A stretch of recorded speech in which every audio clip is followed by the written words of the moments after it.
पूरे बंगाल की जनता मांग कर रही है कि महान पश्चिम बंगाल के अंदर अब परिवर्तन होना चाहिए। मोदी जी के नेतृत्व में यहां भारतीय जनता पार्टी की सरकार बननी चाहिए। पश्चिम बंगाल की बॉर्डर को सील कर पश्चिम बंगाल और देश भर से घुसपैठियों को चुन चुन कर देश के बाहर निकालना चाहिए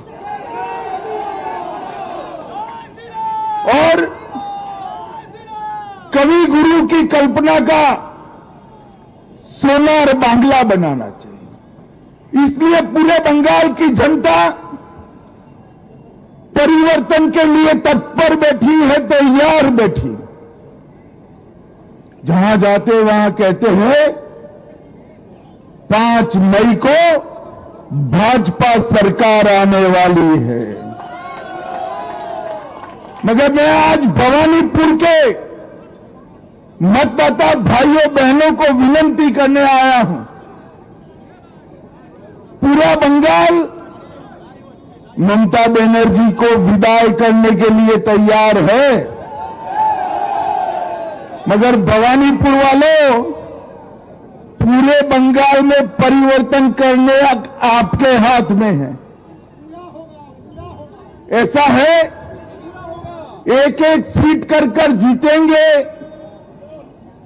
170 सीट तक जाएंगे, तब परिवर्तन होगा, ठीक है ना?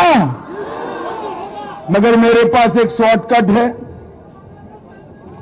अगर भवानीपुर वाले एक ही सीट जिता दे तो परिवर्तन अपने आप हो जाएगा।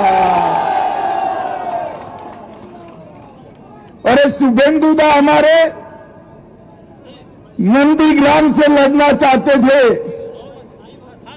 मैंने शुभेंदु दा को कहा था कि सिर्फ नंदीग्राम नहीं, ममता के घर में जाकर उसको हराना है। और इनका रिकॉर्ड है, गत चुनाव में ममता बंगाल में सरकार तो बना पाई थी, मगर ममता दीदी नंदीग्राम में शुभेंदु दा के सामने चुनाव हार गई थी। इस बार ममता जी पूरे बंगाल में भी हारेगी और भवानीपुर में भी हारेगी।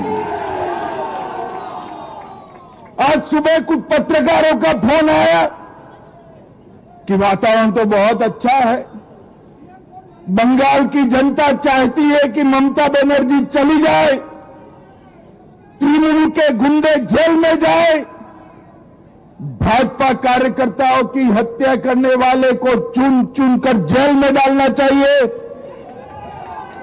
तो मैंने बोला भाई तकलीफ क्या है? तो उन्होंने कहा टीएमसी के गुंडे वोट नहीं करने देंगे। मैंने कहा है इस बार कोई डरना मत, कोई गुंडे की औकात नहीं है जो बंगाल के वोटर्स को रोक पाए। इस बार भय मुक्त होकर वोटिंग करना है और सिर्फ हराना नहीं है, टीएमसी को मूल समेत उखाड़ कर बंगाल की खाड़ी में फेंक देना है। भाइयों बहनों, जिस प्रकार से बंगाल में भ्रष्टाचार का शासन हो गया, टोलबाजी फैल गई, सिंडिकेट ने बंगाल की जनता का जीना हराम कर दिया है और घुसपैठ इतनी बढ़ा दी कि पश्चिम बंगाल का अस्तित्व ही खतरे में आ गया है। ये सारी चीजों का एक ही रास्ता है, नरेंद्र मोदी के नेतृत्व में बंगाल में भारतीय जनता पार्टी की सरकार बनाना। 2014 से जिस राज्य ने मोदी जी पर भरोसा रखकर सरकारें बनाई, वो सभी राज्य विकास के रास्ते पर आगे चल गए हैं। अब बारी हमारे बंगाल की है। मुझे बताओ भवानीपुर वालों, बंगाल में परिवर्तन करना है या नहीं करना है? बंगाल में तो परिवर्तन होगा ही, भवानीपुर में परिवर्तन करना है या नहीं करना है? मैं भवानीपुर की जनता को करबद्ध निवेदन करने आया हूं, दो हाथ जोड़कर विनंती करने आया हूं। पूरे बंगाल की मुक्ति के लिए हमारे प्रत्याशी शुभेंदु अधिकारी को प्रचंड बहुमत के साथ आप जिताइए।